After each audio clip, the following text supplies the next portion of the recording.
अहंकार इतना बढ़ गया है कि लोगों की तो छोड़ो, आजकल नाम से ही ईर्ष्या की जाने लगी है। मतलब कि इस संसार में अहंकार बस कुछ अपनी नेम प्लेट ऊपर रखने और कुछ दूसरों की नीचे करने में लगे हैं। परंतु योगी राज जानते थे कि एक समय ऐसा भी आएगा, इसलिए भावों को नाम दिए गए और हर भाव रूपी नाम को नाम से पहले बोलने की संस्कृति तैयार की गई, जिनको हम संबंध दर्शाने के लिए इस्तेमाल करते हैं, जैसे पुत्र पुत्री, भाई बहन, माता पिता, दादा और बाबा।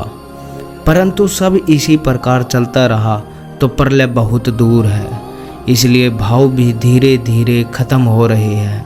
अंत तक शायद ही भाव बचेंगे। इन्हें बचाने के लिए योगी राज के शिष्य आज भी अपना पूरा जोर लगा रहे हैं, परंतु उसके लिए तो अहंकार खत्म करना होगा और अहंकार तो झुकने से ही नष्ट होगा। तो झुकना सीखो, सीखो झुकना, झुकने के बहाने ढूंढो। किसके आगे झुकते हो, बात ही दो कौड़ी की है, बस झुकते हो। ये झुकना ही हीरा है और इसी झुकने में सारा राज छिपा हुआ है। झुकोगे तो नाभि पर जोर पड़ेगा, मस्तिष्क को शून्यता घेर लेगी, श्रद्धा का जल भीतर हिलोरे मारेगा। बाहर के शीश के संग संग भीतर जो अहंकार का शीश है उसे भी झुका देना, क्योंकि असली शीश वही है, उसे ही झुकाना है, उसे ही गिराना है। वही झुकेगा तो भीतर ना कुछ की स्थिति पैदा होगी और उसी ना कुछ या कहो शून्यता, उसी में पूर्ण को आने का निमंत्रण मिलेगा। मंदिर मिले तो झुक जाना, विहार मिले तो झुक जाना, गिरजा और गुरुद्वारा मिले तो झुक जाना। मंदिर घर से 1 किलोमीटर दूर है और बगल में गुरुद्वारा हो तो झुक जाना, क्योंकि पत्थर नहीं कहता कि मुझे महावीर होना है, हनुमान होना है या बुद्ध होना है। अपने भावों की संपत्ति लेकर झुकते हो तो दीवारें गिराकर अपने भावों को आकाश पर लौटा देना।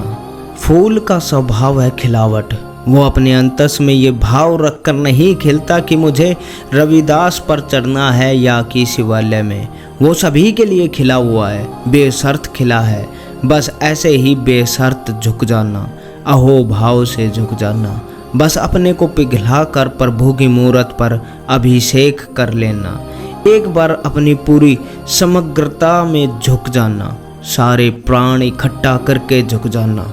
और जब ऐसा घटित हो गया तो मंदिर से जब वापस लौटोगे तो दूसरे ही होगे, वो ही तो नहीं रहोगे जो मंदिर के भीतर गए थे। जरा सी जिंदगी में व्यवधान बहुत है, तमाशा देखने को यहाँ इंसान बहुत है।